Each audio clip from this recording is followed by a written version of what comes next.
মন্দিরটা কারা কারা গিয়েছে কমেন্ট বক্সে কমেন্ট করো। আমি দেখতে চাই মন্দিরটা কারা কারা চেনো বা জানো, কার কার বাড়ির পাশে আছে। আমি গিয়ে সত্যি বলছি মন্দিরটা পুরো প্রেমে পড়ে গেছি। আমাদের কলকাতায় যে এত সুন্দর একটা মন্দির থাকতে পারে সেটা আমি জানতামই না।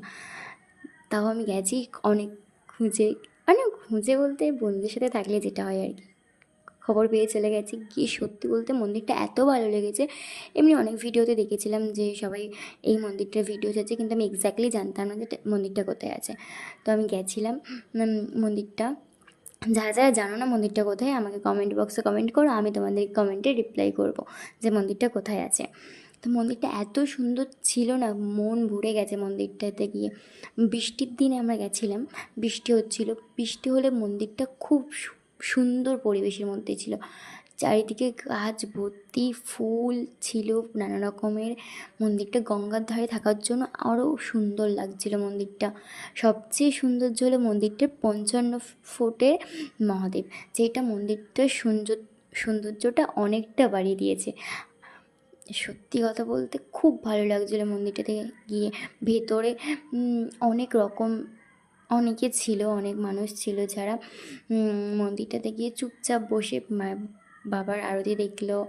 আমিও গেছিলাম, আমিও আরতি দেখলাম, আমিও একটু ভিডিও করলাম তোমাদের জন্য, দেখানোর জন্য যে মন্দিরটার ভিতরটা কেমন।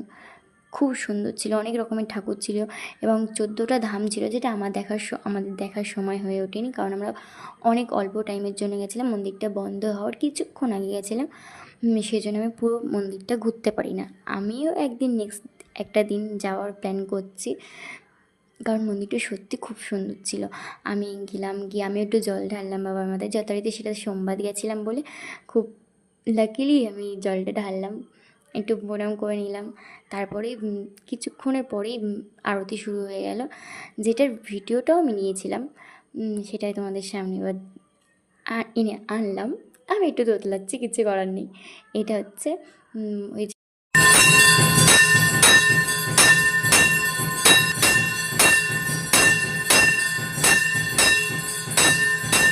ডিএসএলআর ক্যামেরা অ্যালাউ নেই।